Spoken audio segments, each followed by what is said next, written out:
अमरीकी वोटर्स रवां बरस 5 नवंबर को होने वाले जो सदारती इंतखाबात हैं उसमें अपना वोट कास्ट करेंगे।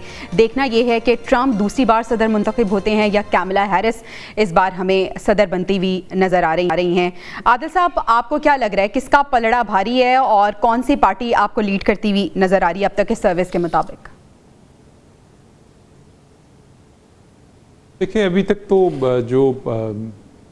तक जो हुआ है उससे तो लगता है कि वो बड़ा टफ मुकाबला है। 48% अगर कमला हारिस हैं तो 46 पॉइंट समथिंग पे जो है वो ट्रंप खड़े हुए हैं। लेकिन जो 7 उनकी जो स्विंग स्टेट्स हैं उनका रोल बहुत इम्पॉर्टेंट है। और सबसे अहम चीज़ जो इस वक्त गज़ा वार है, इसराइल की जो सपोर्ट है, अब वो बहुत जो है वो अपना असर डालेगी इस इलेक्शन के ऊपर। क्योंकि मुसलमानों की आबादी तो तकरीबन 5 मिलियन के करीब है। 1.34% जो है पूरी जो वोटिंग उसका है हिस्सा।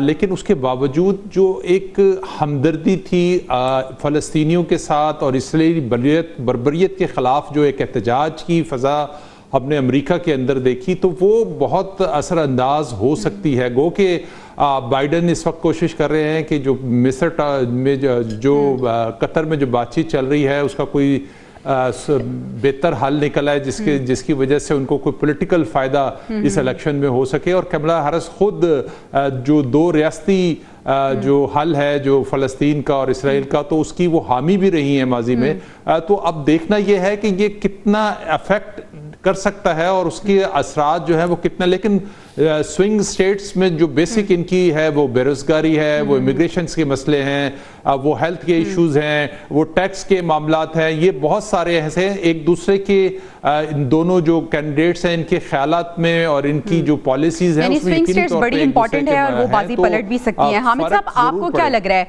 ट्रंप और कैमला इनकी पॉलिसीज में कितना फर्क है और इनकी पॉलिसी कितना हेल्प आउट करेगी इन्हें?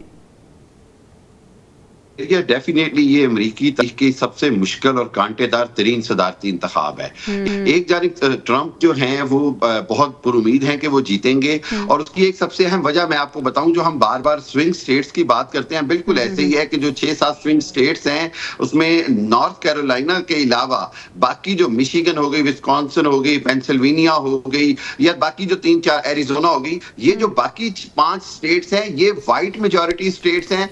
नॉर्थ कैरोलिना जो है इसमें काले यानी स्याह फॉर्म की मेजॉरिटी या ज्यादा वोट है। तो इस हवाले से ट्रंप बहुत पुरुमीद हैं कि इवन स्विंग स्टेट्स के अंदर भी वो शायद अपनी जीत बरकरार रख जाएं और 4 स्विंग स्टेट्स भी इनके साथ आ जाएं। अगर तो सूरत हाल वैसी हुई तो ट्रंप के जीतने के इम्कानात ज्यादा हैं। एक चीज जो अहम है जो मैं आपको बताऊं, जो भी इन्होंने पिछले 10-12 दिनों में एक तीसरी ग्रीन पार्टी के नाम से जो एक उम्मीदवार जो है वो एकदम ऊपर आए हैं और गजा के हक में उन्होंने बहुत ज्यादा बातें की हैं, दोनों को तनकीद किया है। ये बिल्कुल वही मंजरनामा है जो अभी हाल ही में बरतानिया के इंतखाबात में जॉर्ज गैलवे की शक्ल में था कि उनकी पार्टी भी जो थी वो फलस्तीन के हक में थी और लगा था शायद बहुत ज्यादा मुस्लिम वोट उधर चला जाएगा। लेकिन यहाँ पर मैं समझता हूँ वहां भी ऐसे ही है, क्योंकि ये वोट जाया होता है। तो मेरा ख्याल ये है कि मुसलमान वोटर्स जो हैं वो बहरहाल ट्रंप या कमला हैरिस में से एक को सिलेक्ट करेंगे। सिर्फ एक बात हमें समझनी होगी कि बाइडन इंतजामिया के ऊपर जो सबसे अहम तनकीद बड़ी हो रही है वो ये कि वो सीज फायर कराने में नाकाम हो गए हैं।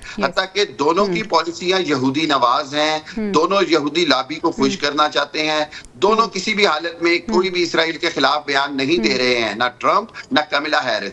सिर्फ एक बात जो बार बार समझी जा रही है वो ये कि अगर जो बाइडन चाहते तो शायद इतनी ज्यादा तबाही और बर्बरियत ना होती और फिर लबनान और यमन और सब। ठीक है, आपका पॉइंट आगे। इफ्तिखार साहब, आपको क्या लगता है कि जो जंग बंदी है उस हवाले से कौन सी पार्टी जो है वो काम कर सकती है, डेमोक्रेटिक या फिर रिपब्लिक?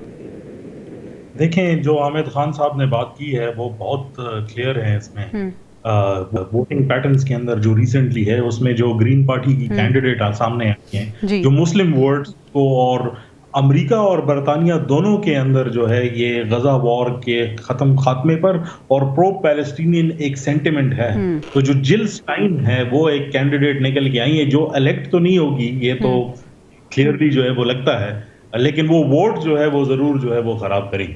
और जो हम रिसेंटली अभी घंटे पहले जो 2 डिसीजंस आए हैं, एक तो अमेरिकन सुप्रीम कोर्ट ने जो है वो फैसला जो है वो दिया है कि जो वोटर पर्जिंग है यानी जो नॉन अमेरिकन वोट है वो कंजर्वेटिव जज ने फैसला दिया है कि वर्जीनिया के जो है वो लिस्टों से उनको खारिज जो है वो कर दें, तो ये एक इम्पैक्टफुल वो है। बाकी जो ओवरऑल ट्रेंड है उसमें हम देख रहे हैं कि कैमिला हैरिस की परसेंटेज जो है वो गिरी है तकरीबन पिछले 25 दिनों के अंदर, जो ट्रंप को जो है वो फेवरेट करार दिया जा रहा है। लेकिन अभी इस बारे में कुछ नहीं कहा जा सकता मुकम्मल तौर पर।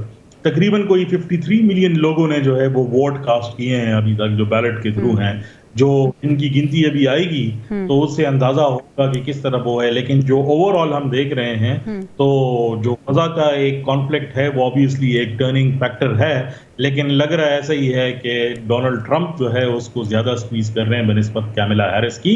लेकिन एक चीज यहाँ पर जवेरिया जरूरी है, क्योंकि अमेरिका के अंदर अबॉर्शन राइट्स जो है ये एक बहुत बड़ा इशू है, और कैमिला हैरिस जो कैंपेन है, अगर औरतें एक्सट्रीम जो है लेवल पर वोटिंग करने के लिए आ जाएं इस इशू के ऊपर, फिर उनको वो चांसेस ज्यादा लगते हैं। ठीक है, आपको ये लग रहा है कि दोनों के बीच कांटे का मुकाबला है, कभी ऐसे लगता है कि ट्रंप आगे हैं, कभी ऐसे लगता है कि कैमिला आगे हैं। देखना यह है कि अगला सदर कौन मुंतखब होता है।